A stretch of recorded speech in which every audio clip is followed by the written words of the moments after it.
Hi friends, welcome to my channel. இன்னைக்கு நம்ம பார்க்க போகிறது வெண்பொங்கல். வெண்பொங்கலுக்கு தேவையான பொருள் என்னன்னு பார்த்துருவோம். இந்த டம்ளருக்கு ஒரு டம்ளர் பச்சரிசி வச்சுருக்கேன். இந்த கப்புக்கு ஒரு கப்பு பாசிப்பருப்பு வச்சுருக்கேன். கொஞ்சோண்டு இஞ்சி துருவி வச்சுருக்கேன். கொஞ்சம் முந்திரி வச்சுருக்கேன். தாளிக்கிறதுக்கு கருவேப்பிலை வச்சுருக்கேன். பெருங்காயத்தூள், மிளகு, ஜீரகம் வச்சுருக்கேன். இப்போ குக்கரில் பாசிப்பருப்பும் பச்சரிசியும் அலம்பி போட்டாச்சு. இப்போ ஒரு ஸ்பூன் ஜீரகம் போடுவோம். ஜீரகம் போட்டால் கொஞ்சம் வாசமாக இருக்கும். அதை போட்டு தண்ணி ஊற்றி குக்கரில் வேக வச்சுருவோம். ஒரு டம்ளர் பச்சரிசிக்கு இந்த 3 டம்ளர் தண்ணி ஊற்ற போகிறோம். இப்போ 3 டம்ளர் தண்ணி ஊற்றிட்டோம். அதுக்கு தேவையான உப்பை போட்டுக்குவோம். உப்பை போட்டு 3 விசில் வந்தோடனே ஒரு 5 நிமிஷம் சிம்மில் வச்சுட்டு ஆஃப் பண்ணிடுவோம்.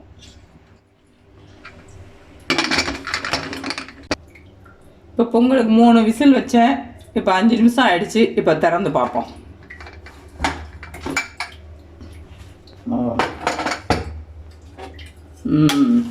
பொங்கல் இப்போ நல்லா வந்துருச்சு. நல்லா குலைவாக வந்துருச்சு.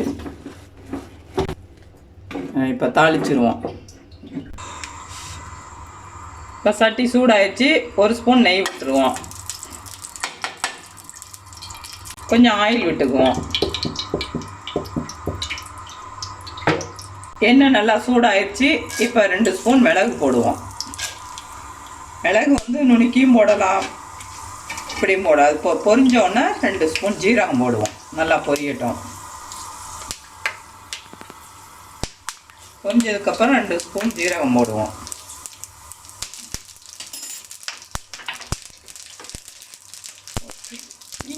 இஞ்சி துருவல் கொஞ்சம் சேர்த்துக்குவோம். முந்திரியை சேர்த்துக்குவோம். கருவேப்பிலையை கொஞ்சம் போட்டுக்குவோம்.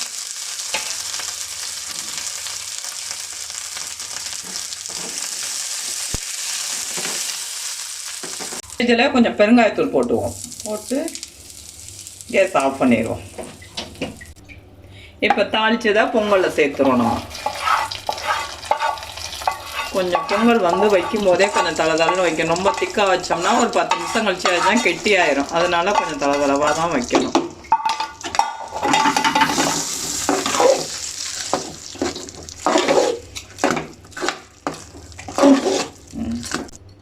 இப்போ பொங்கல் ரெடி ஆயிடுச்சு.